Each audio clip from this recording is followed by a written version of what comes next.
Modi for PM organisation virtual चुनाव विजय महोत्सव रैली 2022 के मंच पर आधे से ज्यादा भारतीय जनता पार्टी के दिग्गज नेता शामिल हुए। बीजेपी के कई राष्ट्रीय प्रवक्ताओं ने भी इस कार्यक्रम में हिस्सा लिया। लगभग 2 लाख से ज्यादा लोगों ने फेसबुक पर विजय उत्सव रैली को देखा। माननीय पीएम मोदी के मार्गदर्शन में भाजपा ने शानदार प्रदर्शन करते हुए 5 में से 4 राज्यों में प्रचंड बहुमत जीत कर इतिहास रच दिया और इस विजय श्री को उत्सव के रूप में मनाने के लिए मोदी फॉर पीएम संगठन ने वर्चुअल चुनाव विजय उत्सव रैली 2022 का आयोजन किया, जिसकी शुरुआत संगठन के संस्थापक राष्ट्रीय संयोजक रोहित गंगवाल ने अपने स्वागत भाषण से की। इस कार्यक्रम में मुख्य अतिथि के रूप में सैयद शहनवाज हुसैन, उद्योग मंत्री बिहार सरकार और राष्ट्रीय प्रवक्ता बीजेपी डॉक्टर सुधांशु त्रिवेदी, राज्यसभा सांसद सदस्य और राष्ट्रीय प्रवक्ता BJP Shri Prem Shukla,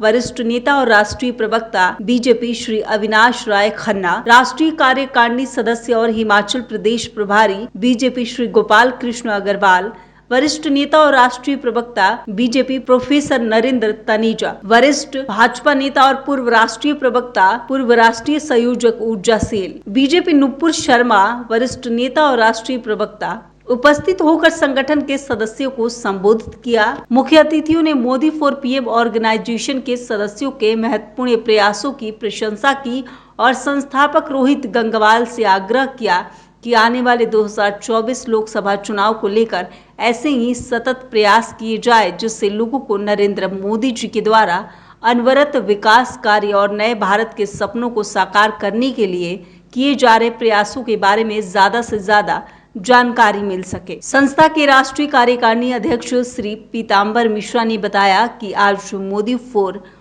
PM organisation के सभी राज्यों के प्रदेश संयोजक और जिला संयोजक समेत अंतर्राष्ट्रीय संयोजकों ने भी हिस्सा लिया और हमारे कार्यकर्ता भविष्य में होने वाले विधानसभा लोकसभा चुनाव में इसी कर्तव्य निष्ठा के साथ जुटे रहेंगे। कार्यक्रम की अध्यक्षता डॉक्टर विजय सोनकर शास्त्री जी, पूर्व सांसद और वरिष्ठ नेता भाजपा संरक्षण मोदी फॉर पीएम, पूर्व चेयरमैन राष्ट्रीय अनुजाति जनजाति आयोग भारत सरकार ने की। मोदी फॉर पीएम और इसकी शुरुआत रोहित गंगवाल जी लगातार जिस तरह से 2010 से इसके लिए कार्य करते रहे, हम सबको प्रेरित करते रहे, आज यह पूरे भारतवर्ष में ही नहीं बल्कि मुझे बताते हुए हर्ष की अनुभूति हो रही है कि आज यूएसए से, डैलस से, न्यूयॉर्क से, न्यू जर्सी से आप सभी जुड़े हैं और उसका कारण यही है कि पूरा टीम जो है एक टीम की भावना से आगे बढ़ रही है। पुनः आपका धन्यवाद। मैं चाहूंगा, समय बहुत कम है। पिछले विधानसभा चुनाव में जिस तरह से मोदी फॉर पीएम के कार्यकर्ताओं ने, पदाधिकारियों ने भारतीय जनता पार्टी के कार्यकर्ताओं के साथ कंधे से कंधा मिलाकर काम करने का कार्य किया और जिसका परिणाम हम सबके समक्ष है, जिसको लेकर के आज यह विजयोत्सव रैली आदरणीय डॉक्टर विजय सोनकर शास्त्री जी ने आयोजित करवाई है, हम सब के लिए चुनौती का समय था, लेकिन अब परिणाम के बाद अत्यंत खुशी का वक्त है, अत्यंत गौरव का विषय है। मैं समय ज्यादा ना लेते हुए आज चाहूंगा कि आदरणीय रोहित गंगवाल साहब हमारे साथ जुड़ चुके हैं, जिन्होंने निरंतर इस वट वृक्ष को बढ़ाने में अपना प्रयास दिया है। राष्ट्रीय अध्यक्ष भी हैं मोदी फॉर पीएम के, वो आगे इस गोष्ठी को आगे बढ़ाएं। आदरणीय रोहित गंगवाल जी। जय सीताराम। एक बार हम कुछ शुरुआत करें, उससे पहले मैं चाहूंगा कि एक बार जोर से सब भारत माता की जय जय शुरुआत करेंगे। सर्वप्रथम मोदी फॉर पीएम संगठन द्वारा आयोजित इस वर्चुअल चुनाव विजयोत्सव रैली 2022 में उपस्थित सभी मुख्य अतिथियों का मैं हृदय से धन्यवाद करता हूं कि उन्होंने मोदी फॉर पीएम टीम के उत्साहवर्धन के लिए अपना बहुमूल्य समय दिया। साथ ही आज की इस वर्चुअल रैली की अध्यक्षता कर रहे डॉक्टर विजय सोनकर शास्त्री जी का भी धन्यवाद देता हूं, जिन्होंने एक संरक्षक की भूमिका में अपना मार्गदर्शन संस्था को समय समय पर दिया है। साथ ही आज पूरे भारतवर्ष व विश्व के कई देशों से मोदी फॉर पीएम का प्रतिनिधित्व करने वाले हमारे सभी साथियों का भी मैं हृदय से धन्यवाद देता हूं कि जो पिछले कुछ महीनों से लगातार तन मन धन से अपना योगदान देश के लिए, समाज के लिए दे रहे हैं। जैसा कि आज आप सभी को पता है, आज हमारे कार्यक्रम के मुख्य अतिथियों के बारे में उनको किसी भी परिचय की जरूरत नहीं है, पर फिर भी मैं एक बार उन सभी का नाम लेना चाहूंगा जो आज हमारे कार्यकर्ताओं को अपना बहुमूल्य समय दे रहे हैं। आज के हमारे मुख्य अतिथि हैं आदरणीय doctor Sudhanshu Trivedi, Rajya Sabha MP and national spokesperson Bharatiya Janata Party. Shri Syed Shahnawaz Hussain ji, industrial minister government of Bihar and national spokesperson. Shri Prem Shukla ji, senior leader and national spokesperson BJP. Shri Avinash Rai Khanna ji, national executive member and incharge of Himachal Pradesh. Shri Gopal Krishna Agarwal ji, senior leader and national spokesperson BJP. Professor Narendra Taneja ji, senior leader, former national spokesperson BJP and national convener energy cell BJP. Miss Nupur Sharma, senior leader and national spokesperson BJP. इसके अलावा हमारे साथ आज OF BJP, overseas friends of BJP USA की तरफ से भी काफी मेंबर जुड़े हुए हैं और उनका प्रतिनिधित्व कर रहे हैं Shri Subodh Gupta, Shamik Shastri ji and many more. इससे पहले कि मैं कार्यक्रम को और आगे बढ़ाऊं, सर्वप्रथम मैं आप सभी महानुभावों को एक बार फिर से मोदी फॉर पीएम के बारे में कुछ बताना चाहूंगा।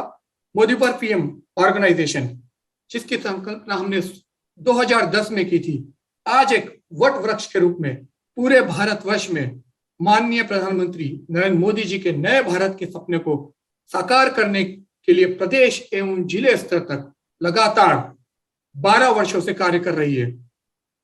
न केवल पूर्वार्ध में हुए विधानसभा चुनाव में, बल्कि कोरोना जैसी महामारी के दौरान सभी राज्यों में लगातार सेवा करते हुए सेवा परमो धर्म की आधारशिला को इस ऑर्गेनाइजेशन ने चरितार्थ किया है। साथ ही हम सबका विश्वास है कि मोदी जी के नेतृत्व में नए भारत की संकल्पना को मजबूत करने में हम अपनी क्लियरी भूमिका निभाते रहेंगे आगे भी।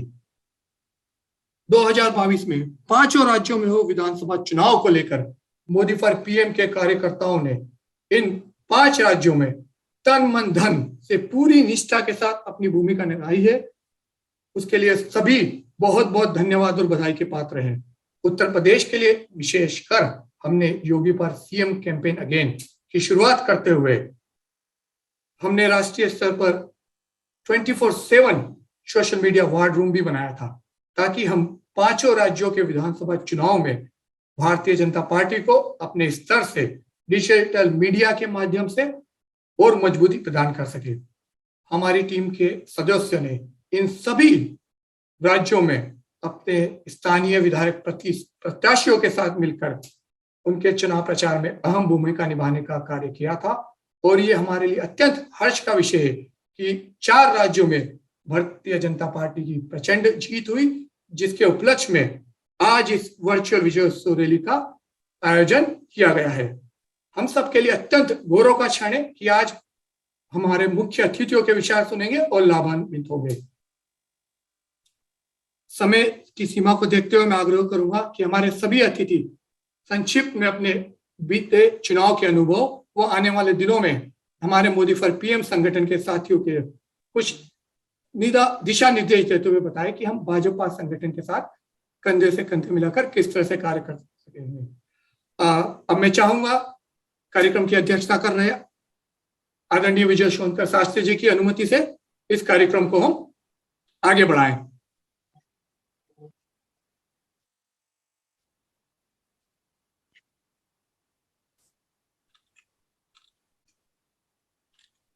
आदरणीय शास्त्री जी। धन्यवाद रोहित जी। आवाज आ रही है? जी बिल्कुल। धन्यवाद रोहित जी। इस कार्यक्रम की अध्यक्षता कर रहे डॉक्टर विजय सोनकर शास्त्री जी और इस माध्यम से जुड़े हुए अमेरिका से जुड़े हुए विनय भारद्वाज जी, यूएस से ही निकेत सेठी जी, कनाडा से प्रफुल्ल लखानी जी, उत्तर प्रदेश से Wilton Singh ji, SS Singh ji, SS Verma जी, एसके वर्मा जी, सुषमा त्रिपाठी जी, सुषमा मौर्य जी और मेरे सभी सम्मानित साथी प्रवक्तागण जो भारतीय जनता पार्टी के राष्ट्रीय प्रवक्ता हैं, जो इस कार्यक्रम में ऑनलाइन जुड़े हुए हैं, और मोदी फॉर पीएम संगठन के जुड़े हुए सभी कार्यकर्ताओं, पदाधिकारियों और जो भी लोग ऑनलाइन इस कार्यक्रम में जुड़े हैं, सभी का मैं अभिवादन करता हूं। देखिए, जैसे शास्त्री जी ने कहा, ये हर्ष का विषय है, पर मेरा मानना है आज हम जब आए हैं तो हर्ष तो है, क्योंकि जो चुनाव परिणाम आए हैं उन्होंने उत्तर से लेकर पूर्वोत्तर तक, यानी उत्तराखंड से लेकर मणिपुर तक, गंगोत्री से लेकर संगम तक, गंगोत्री जमुनोत्री से लेकर संगम तक, और गंगा जमुना से लेके यानी उत्तर प्रदेश से लेके गोमांतक यानी गोवा तक, चतुर्दिक भारतीय जनता पार्टी के कार्यकर्ताओं और आप लोगों जैसे जो सहयोगी संगठन, जिनकी शुभेच्छाएं और जिनका निस्वार्थ सहयोग सदा सर्वदा प्राप्त होता रहा है, उन सब की मेहनत सफल हुई है और चतुर्दिक कमल खिलने का सौभाग्य प्राप्त हुआ है। विशेषकर उत्तर प्रदेश, जिसको लेकर आप सभी लोग बहुत मेहनत के साथ, बहुत लंबे समय से, चाहे उत्तर प्रदेश के अंदर से बैठकर कार्य करना हो, देश के किसी अन्य स्थान से बैठकर कार्य करना हो, अथवा विदेश में बैठ के सोशल मीडिया के माध्यम से कार्य करना हो, आप सभी ने इस महाअभियान में अपना बहुत अप्रतिम सहयोग दिया है। इसके लिए मैं आप सभी का भारतीय जनता पार्टी की तरफ से धन्यवाद देता हूं, साधुवाद देता हूं।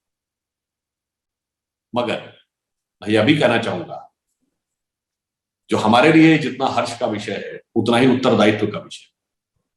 If this is an instance of happiness and pleasure for us, this is also onus and responsibility for us. क्योंकि इतना बड़ा मैंडेट जब उत्तर प्रदेश की जनता ने दिया है, और हम सभी ने बात सुनी कि 37 साल के बाद पहली बार ऐसा मौका आया है 1984 के बाद, कि जब 85 के बाद जब किसी दल को स्पष्ट बहुमत मिला। मैं थोड़ा इसमें और व्याख्या कर दूं, शास्त्री जी पुराने उत्तर प्रदेश के, हमें पता होगा, व्यवहारिक दृष्टि से 1962 के बाद ये मौका है, क्योंकि 62 के बाद 67 में चुनाव हुआ, वो गवर्नमेंट रिपीट नहीं हुई। 67 के बाद एक बार राष्ट्रपति शासन लग गया था, उस समय के जो मुख्यमंत्री त्रिभुवन नारायण सिंह चुनाव हार गए थे। फिर 73 में वो गवर्नमेंट आई, मगर 67 में माइनॉरिटी में थी, 73 में भी वो गवर्नमेंट यथावत रिपीट नहीं हुई। 77 में जनता पार्टी की सरकार आ गई, 80 में फिर कांग्रेस लौट के आ गई, और जो 85 का फरवरी मार्च का चुनाव था, जो इंदिरा जी की हत्या के बाद के समय में हुआ था, बस उसको अपवाद स्वरूप छोड़ दें तो व्यवहारिक दृष्टि से 1962 के बाद 60 साल के बाद एक ऐसा मौका आया है जब कोई सरकार दोबारा रिपीट हुई है। और उत्तर प्रदेश की विधानसभा तो जब से गठित हुई है 1937 से, तब से कभी ऐसा मौका नहीं आया कि किसी ने 5 साल, ब्रिटिश टाइम्स 5 साल तक पूरा किया हो और उसके बाद दोबारा रिपीट हुए हो। तो आप ये समझ सकते हैं कि कितना अभूतपूर्व और ऐतिहासिक कार्य हुआ है, जिसमें आप सभी का सहयोग प्राप्त।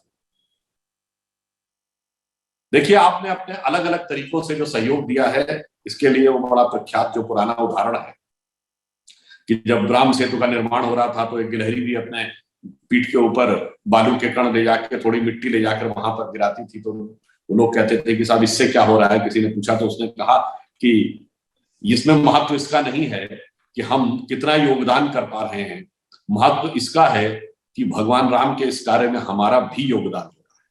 तो मैं मानता हूं कि आप सभी लोगों ने उसी श्रद्धा भाव से, उसी शुद्ध भाव से, उसी भक्ति भाव से कार्य किया है।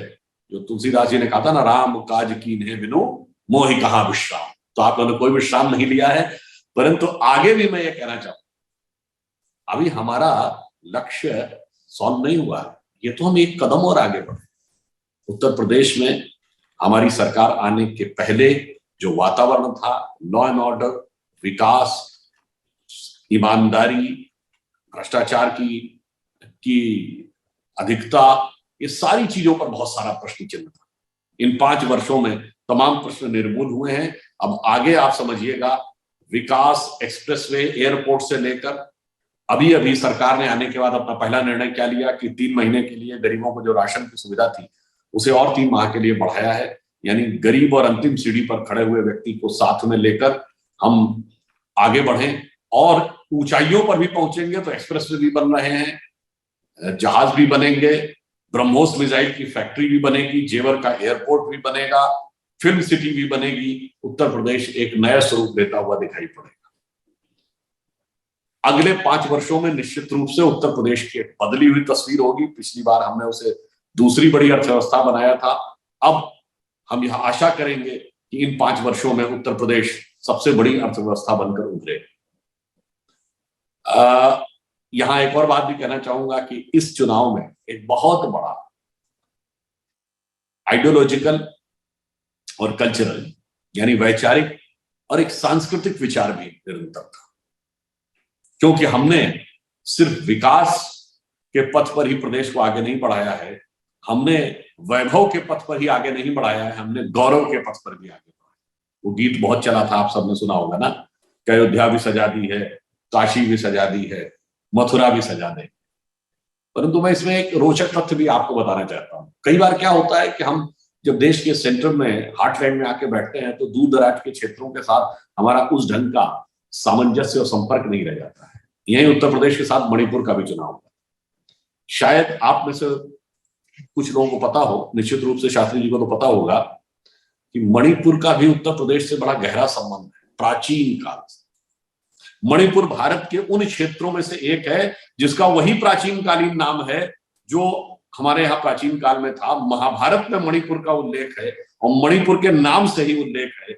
और संबंध क्या था कि पांडवों की राजधानी हस्तिनापुर आज के उत्तर प्रदेश में थी, मेरठ के पास। भगवान कृष्ण की भूमि, जन्मभूमि मथुरा आज के उत्तर प्रदेश में है।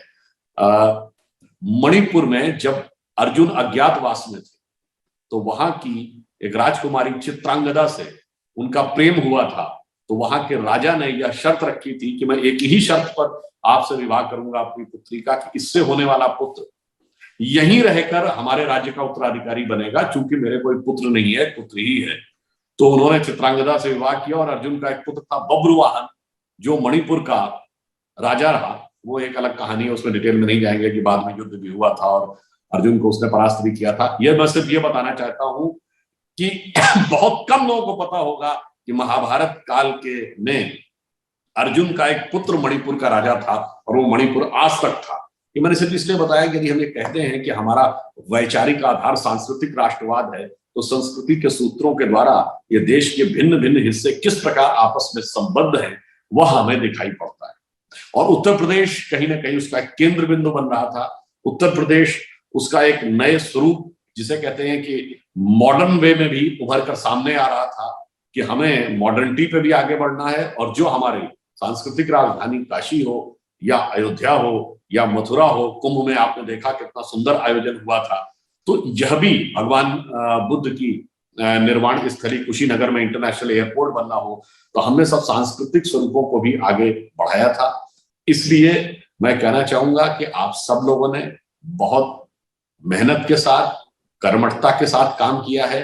अब आगे राष्ट्र एक नए स्वरूप में आगे बढ़ रहा है, एक नई अंगड़ाई लेते हुए यह राष्ट्र आगे बढ़ेगा। क्योंकि राष्ट्र क्यों कह रहा हूं, उत्तर प्रदेश के चुनाव में जैसे माननीय प्रधानमंत्री महोदय जी ने कहा, आपको याद हो क्या कहा उन्होंने कि 2019 जब हम जीते थे तो तमाम राजनीतिक विश्लेषक कहते थे इसमें कौन सी खास बात है, ये तो 2017 की उत्तर प्रदेश की जीत के साथ ही तय हो गया था। तो मैं कहूंगा तय कि अब 2022 की जीत ने भी कहीं ना कहीं 2024 के लिए भी मार्ग प्रशस्त कर दिया है। यानी भारत का मार्ग क्या है, यह द्रष्टव्य हमें 2022 का चुनाव दर्शाता है। This is a clear indication of 2024 general election that in what way and in which direction the feeling and sentiment of the people are going to be. So what I am trying to say कि 2014 में भारत के क्षितिज पर एक अरुणिमा की लाली उभरी थी। 2019 में वो प्रखरता के साथ आगे बढ़ी। उसी प्रकार 2017 में उत्तर प्रदेश के क्षितिज पर अरुणिमा की लाली उभरी थी। अब 2022 में उसका आदित्य अर्थात सूर्य प्रखरता के साथ उभरता नजर आ रहा है। इसे एक पंक्ति में कहना चाहूंगा कि अरुण गगन पर महाप्रगति का अब ये मंगल गान उठा, करवट बदला अंगड़ाई सोया हिंदुस्तान उठा। तो इससे आप सिर्फ ये समझ सकते हैं कि आगे अभी हमें बहुत बड़े कार्य कर रहे हैं, क्योंकि उत्तर प्रदेश यहाँ सबसे बड़ी जनसंख्या रहती है। यदि वह अपने पूरे पोटेंशियल के साथ आगे नहीं बढ़ेगा तो आप कैसे समझ सकते हैं कि पूरा भारत अपने उस मुकाम को हासिल कर पाएगा जो मोदी जी ने अपने विजन में रखा है। क्योंकि यह स्वतंत्रता का अमृत महोत्सव यानी 75वां वर्ष, स्वतंत्रता आंदोलन के भिन्न भिन्न स्तरों पर उत्तर प्रदेश का महत्वपूर्ण योगदान रहा। तो हम यह भी देखेंगे कि अमृत महोत्सव से लेकर प्रधानमंत्री जी ने कहा है अमृत काल तक, यानी 100 वर्ष जब पूरे होंगे, अगले 25 वर्ष में भारत को जगत गुरु की स्थिति तक पहुंचाना है। और मैं मानता हूं कि यह अमृत महोत्सव के वर्ष में जो कुछ उत्तर प्रदेश में हुआ है, इसने कहीं ना कहीं उसी का मार्ग प्रशस्त किया है। जैसे 1857 का प्रथम स्वतंत्रता संग्राम जो था, उसका सबसे बड़ा बैटलफील्ड आज के यूपी में ही था, मतलब उसका सबसे बड़ा हिस्सा, और उसी ने आगे जाके मार्ग प्रशस्त किया। 1947 में हम लोग आजाद हुए और एक नया स्वरूप उभर के सामने आया। तो मैं मानता हूं आज भी यह कहीं ना कहीं नियति का संकेत है। और उस संकेत के साथ जो यह बात भी मैं पुनः कहना चाहूंगा कि हमने काशी विश्वनाथ को भी उभरते देखा, अयोध्या को भी उभरते देखा। और आप कहेंगे किस प्रकार का संकेत देता है, तो संक्षेप में सिर्फ बताना चाहता हूं, अगर हम कह रहे थे कि अयोध्या भी सजाई है और काशी भी सजाई है, तो ये कोई हम ऐसे नहीं कह रहे थे कि कोई भावनात्मक आधार पर, इसके गहरे अर्थ हैं। क्योंकि जब आप काशी विश्वनाथ में श्रद्धा से अपना सर झुकाते हैं तो आपका श्रद्धा का वह केंद्र बिंदु उत्तर में अमरनाथ से जुड़ता है, दक्षिण में रामेश्वरम से जुड़ता है, पश्चिम में सोमनाथ से जुड़ता है, पूर्व में मल्लिकार्जुन से जुड़ता है, तो काठमांडू के पशुपतिनाथ से भी जुड़ता है और पाकिस्तान के कटास राज्य से भी जुड़ता है। तो यह वृहद जो सांस्कृतिक चेतना है, वृहद राष्ट्रीय चेतना के साथ अविभाज्य रूप से हम जुड़ जाते हैं। We become the integral part of the vast Indian consciousness by just bowing our head in Kashi Vishwanath. और वो मैंने जो पिछली बार भी बोला था कि सबसे बड़ी जो 21st सेंचुरी की डिस्कवरी हुई है वो हुई है सन लेबोरेटरी में, यूरोप में, गॉड पार्टिकल। और उसकी लॉबी में जाइए तो वहां नटराज की यानी तांडव करते हुए शिव की मूर्ति है। क्योंकि बहुत बड़े जो साइंटिस्ट हैं, कार्ल सेगन, उन्होंने कहा है कि now the science has come to the conclusion that the perpetual creation and destruction of the universe is like the cosmic dance of Shiva. तो हम वहां तक से जुड़ गए। इसलिए काशी का कॉरिडोर सिर्फ एक धार्मिक नहीं, राष्ट्रीय सांस्कृतिक विराटता से लेके वैज्ञानिक महानता तक सभी जगह हमारा बिंदु जोड़ देता है। वहीं अगर हम अयोध्या की बात करें तो राम मंदिर इसलिए इंपॉर्टेंट है कि श्रेष्ठतम मानवीय मूल्य अगर किसी एक चरित्र में दिखते हैं तो भगवान राम के चरित्र में, चूंकि दुनिया का इतिहास भरा पड़ा इस उदाहरण से कि भाई भाई को मारकर गद्दी पे बैठता है, बेटा बाप को मारकर गद्दी पे बैठता है। उसके कंट्रास्ट में जो लोग भगवान ना भी मानते हो वो भी अपने दिल पे हाथ रख के सोचें कि पिता के एक वचन पे जंगल जाने का और भाइयों के लिए खड़ाऊ रख के शासन करने का उदाहरण कितना श्रेष्ठ है। This is the Pinnacle of most profound human values in the documented history. तो ये उसका भी प्रतीक बन के उभरेगा। इसलिए मैंने आपसे बात कही कि जो कुछ परिवर्तन हुआ है वो एक बड़ा परिवर्तन है। आगे भी आप इसमें अपनी भूमिका सकारात्मक दृष्टि से आगे बढ़ाएं और मैं चाहूंगा कि आप निरंतर जुड़े रहें और इस विचार पर कि कभी शांत होकर बैठने का प्रयास न करें कि अब जो अचीव करना था कर लिया।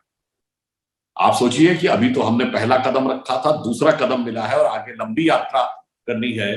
वो रॉबर्ट फ्रॉस्ट की जो कविता है, पहले एक हिंदी में कह देता हूं कि जीवन का उद्देश्य नहीं है शांत भवन में टिक रहना, किंतु पहुंचना उस सीमा तक जिसके आगे राह न। या रॉबर्ट फ्रॉस्ट की जो कविता है ऑलमोस्ट इसी भाव की इंग्लिश में कि woods are lonely dark and deep but I have promises to keep and miles to go before I sleep and miles to go before I sleep.